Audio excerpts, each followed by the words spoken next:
নমস্কার বন্ধুরা, কেমন আছেন আপনারা? সকলে ভালো আছেন তো? অবশ্যই ভালো থাকার চেষ্টা করবেন, তাহলে ভালো থাকতে পারবেন। তো বন্ধুরা, আজকের বিষয়টি হলো ফটো এডিটিং নিয়ে, যে আপনার একটি নর্মাল ফটোকে কিভাবে আপনি ডিএসএলআর টাইপের ফটো বানাবেন, সম্পূর্ণ টিউটোরিয়াল এই ভিডিওর মধ্যে আপনি দেখতে পাবেন।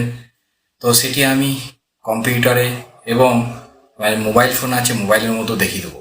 তো যারা যারা মোবাইল ইউজার আছেন তারাও দেখে নিতে পারবেন যে আপনার একটি নর্মাল ফটোকে আপনি কিভাবে ডিএসএলআর লুক দিতে পারবেন, এবং সেটি আপনি মোবাইল এবং কম্পিউটারও করতে পারবেন। তো এই বিষয় নিয়ে যদি আপনি ইন্টারেস্ট থাকেন, অবশ্যই ভিডিওটি শেষ পর্যন্ত দেখবেন। আর এই বিষয় নিয়ে আলোচনা করার আগে প্রতিবারের মতোই আমার চ্যানেলে নতুন ভিজিটারদের অসংখ্য ধন্যবাদ চ্যানেলে ভিজিট করার জন্য, এবং চ্যানেলের পূর্ণ মেম্বারদের অসংখ্য ধন্যবাদ চ্যানেলের সাথে জুড়ে থাকার জন্য। আমি সুভাষ, আপনারা দেখছেন বাংলা টেক ইউটিউব চ্যানেল, যেখানে আপনারা বাংলাতে টেকনোলজি সম্বন্ধে জানতে পারবেন ও শিখতে পারবেন। আমরা বেসিক্যালি বিভিন্ন ধরনের ফোন কিনে থাকি অনেক টাকা দিয়ে, কিন্তু সব ফোনেরই ক্যামেরা ভালো হলেও কিন্তু সেটা ডিএসএলআরে যেরকম ফটো আসে সেরকম ফটো কিন্তু আসে না। তো সেই ফটোটাকে এডিট করতে হয়। তো সেই এডিটটা করতে সকলে জানেন না। তো যারা জানেন না, এই ভিডিওটি তাদের জন্যই। আসুন দেখে নেবো। আমি সর্বপ্রথম মোবাইলে দেখিয়ে দেবো, তারপরে যারা ল্যাপটপে বা কম্পিউটারে করতে চান তাদেরও দেখিয়ে দেবো কীভাবে তারা করবেন। তো নমস্কার বন্ধুরা, আমরা এসে গেছি আমাদের কম্পিউটার স্ক্রিনে। তো সর্বপ্রথম আমি কম্পিউটার স্ক্রিনের মধ্যেই আপনাদের করে দেখিয়ে দেবো কীভাবে আপনি আপনার ফটোটাকে সিম্পলি বেশি ডিএসএলআর লুক দিতে পারবেন। বেশি কাজ করতে হবে না।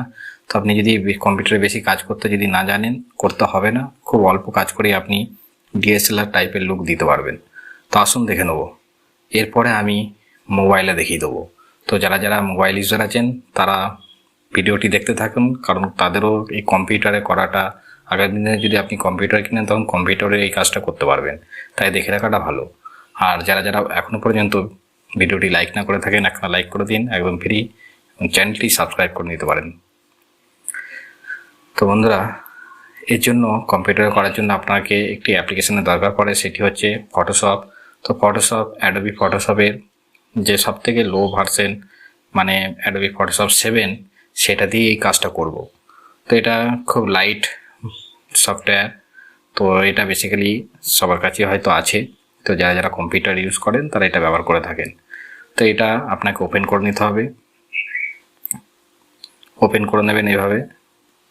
ওপেন করার পর আপনাকে যে ফটোটা আপনি করতে চান সেটাকে ওপেন করতে হবে। তো সেই ফটোটা আপনি এই যে ফাইল অপশানে গিয়ে এখান থেকে ওপেন ফাইলে ক্লিক করে এখান থেকে আপনি চুজ করতে পারেন। এইভাবে চুজ করে এখানে সিলেক্ট করে তারপরে এখান থেকে ওপেন করে ক্লিক করলে ফটোটা চলে আসবে। তো এটাকে আমি বেসিক্যালি ক্যান্সেল করে দেবো, অথবা আপনি এখান থেকে মিনিমাইজ করে দেবেন। এটাকে মিনিমাইজ করার পর আপনার ফটোটা যদি এখানে ডেস্কটপের মধ্যে রাখা থাকে, অথবা এই ফাইলে দেখবেন ফাইলের মধ্যে কোথায় রাখা আছে ফটোটা খুঁজে নেবেন। ধরুন যদি এটা হয়ে থাকে তাহলে এটাকে এইভাবে আপনি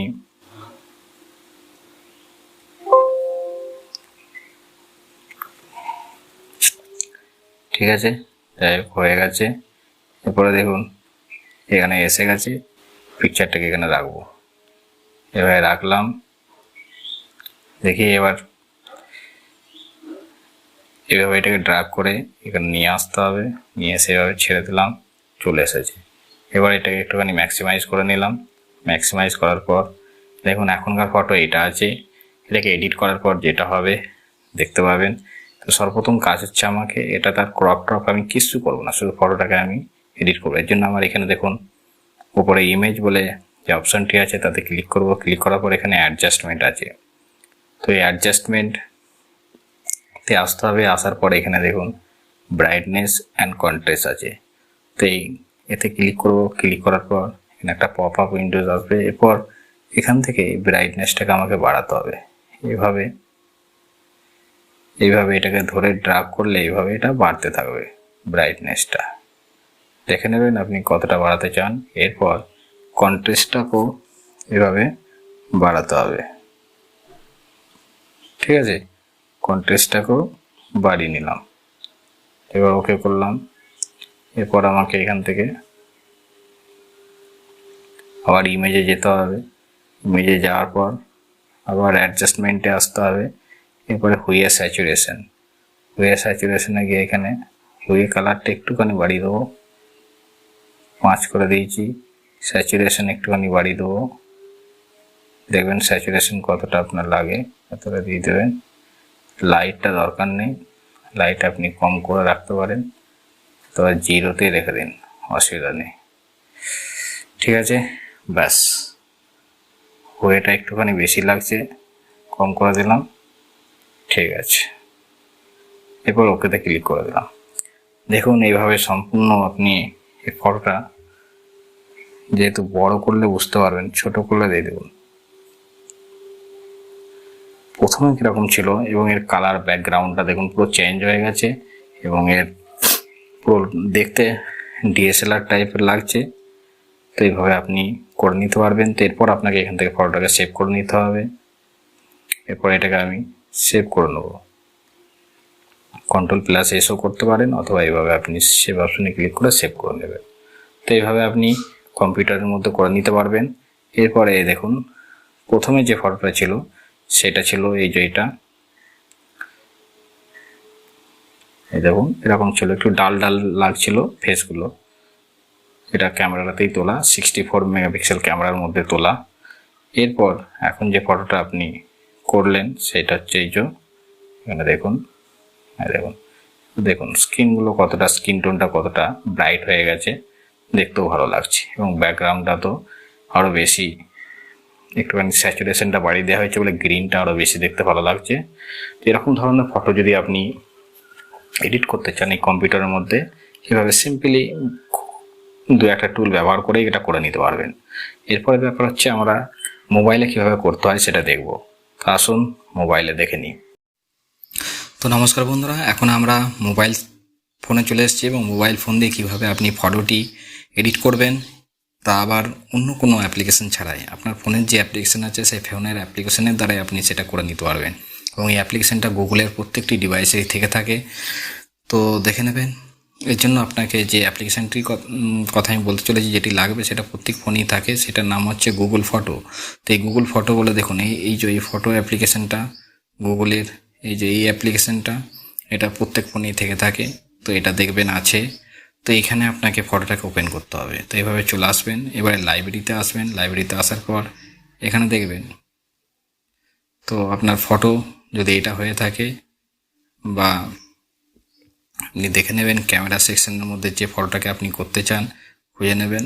তো আমি এখান থেকে খুঁজে নিচ্ছি ফটো, ঠিক আছে। এবং সেই ফটোটা কি আজকে এডিট করব। তো বন্ধুরা ভিডিওটি দারুণ হতে চলেছে, দেখে নেবেন। আপনাকে কোনো থার্ড পার্টি অ্যাপ্লিকেশান দরকার পড়বে না এবং কোনো স্কিলের দরকার পড়বে না। আপনি খুব অনায়াসেই আপনার ফটোটাকে ডিএসএলআর লুক দিতে পারবেন। তো ধরুন এই একটা ফটো আছে আমার কাছে। তো দেখুন ফটোটা আমি 64 মেগাপিক্সেল ক্যামেরার দ্বারা তুলেছি, কিন্তু তার সত্ত্বেও দেখুন ফটোটা একটুখানি ডাল ডাল আছে। তো যে কোনো মোবাইল ক্যামেরা দিয়ে ফটো তুলুন না কেন, ফোনের ফটো ততটা বেশি ভালো আসে না, একমাত্র আইফোন ছাড়া। তো ফটোগুলোকে এডিট করতে হয়। তো এই এডিট করার জন্য আপনাকে কিছু অ্যাপ্লিকেশনের দরকার পড়ে, কিছু টুলসের দরকার পড়ে। তো ল্যাপটপে তো দেখিয়ে দিলাম, এবার মোবাইলে। তো এই অ্যাপ্লিকেশানটা সকলের কাছে থেকে থাকে। এখানে দেখুন এইভাবে ফটোটা যখনই ওপেন করবেন, এখানে নিচে এডিট বলে দেখাবে। তো এডিটে ক্লিক করবেন। এডিটে ক্লিক করার পর এখানে দেখুন আপনাকে এদিকে রাইট সাইডে একটুখানি স্লাইড করবেন, এখানে অ্যাডজাস্ট বলে থাকবে। তো অ্যাডজাস্ট করে এখানে অ্যাডজাস্টে ক্লিক করলে এখানে দেখুন ব্রাইটনেস বলে চলে আসবে। তো এই ব্রাইটনেসটাকে আবার আপনাকে একটুখানি বাড়িয়ে নিতে হবে, ঠিক আছে। দেখে নেবেন, বেশি বাড়াবেন নাহলে মুখটা সাদা হয়ে যাবে। তো এইভাবে আপনি যত ভালো পারবেন তত ভালোভাবে আপনি অ্যাডজাস্টটা করবেন। কন্ট্রাস্টটা বাড়াতে পারেন, ঠিক আছে। এইভাবে বাড়িয়ে কমিয়ে দেখতে হবে। হোয়াইট পয়েন্ট বেশি বাড়ানো যাবে না, ঠিক আছে, না মুখটা সাদা হয়ে যাবে বেশি। দেখুন তো এইভাবে হোয়াইট পয়েন্টটাকে মাইনাসের মধ্যে রাখার চেষ্টা করবেন। এরপর হাইলাইটসটাকে একটুখানি বাড়িয়ে দেবেন, বেশি নয়, হালকা হালকা। এরপর ব্ল্যাক পয়েন্টটাকে আপনাকে এইভাবে ঠিক করতে হবে। দেখুন মুখগুলো দেখুন, এবং যে চুলগুলো আছে চুলের কালারগুলো বেশি কালো হয়ে যাচ্ছে, তো দেখতেও ভালো লাগছে। তো এইভাবে একটুখানি অ্যাডজাস্টটা করে নেবেন। এরপর স্যাচুরেশনটা বাড়িয়ে দেবেন। স্যাচুরেশনটা একটু বেশি করেই বাড়াতে হবে, 60+ নিলেই ভালো হয়। এরপর ওয়ার্মটা একটুখানি কম করতে হবে। এই দেখুন ওয়ার্মটা কম করে দিলাম, ঠিক আছে। এইভাবে কম বেশি করতে হবে, করে দিলাম। টিনের দরকার নেই। স্কিন টোনটা একটুখানি এদিকে আপ ডাউন করতে হবে। স্কিন টোনটা আমি 47 দেবেন, ম্যাচ করে করে দেখতে পারবেন। এখানে বেশি কিছু নলেজের দরকার কিছু নেই, এখানে দেখবেন। তো এরপর আছে শার্পনেসটা আপনি এখানে 100 থেকে একটুখানি কম করে দেবেন, ঠিক আছে। ব্যাস, এরপর ডান করে দিন। দেখুন ফটোটা হয়ে গেছে, এডিট প্রায় পুরো কমপ্লিট হয়ে গেছে। তো এখানে সেভ করে নেবেন এভাবে। সেভ করার পর এরপর আগের ফটোটা এবং এখনকার ফটোটা দুটোর মধ্যে পার্থক্য কী আপনি দেখলেই বুঝতে পারবেন। এভাবে সেভ হয়ে গেছে। এর ব্যাকগ্রাউন্ডটা দেখুন এবং স্কিন টোনগুলো দেখুন। আগে যেরকম ফটোটার মধ্যে ডাল ছিল, এই যে ফটোটার মধ্যে ডাল ছিল দেখুন, সেটা কিন্তু এখনকার ফটোটার মধ্যে আর নেই। তো আমি কোনোরকমভাবে একটা বানিয়ে দিলাম। এটা চাইলে আপনি আরও বেশি ভালোভাবে, খুব অ্যাকুরেটভাবে আপনি যদি এডিট করেন তাহলে আরও বেশি ভালো হবে, অন্য কোনো অ্যাপ্লিকেশন ছাড়াই। তো বাকি লাইটরুম, তারপরে স্ন্যাপসিড, এসবের অ্যাপ্লিকেশনের কথা আগেই বলেছিলাম, সেগুলোতে কীভাবে করতে হয় যদি দেখতে চান অবশ্যই কমেন্ট করবেন। ভিডিওটি আপনার কেমন লাগলো অবশ্যই কমেন্ট করে জানাবেন, বন্ধুদের সাথে শেয়ার করবেন। আর ভালো থাকবেন, সুস্থ থাকবেন, ধন্যবাদ।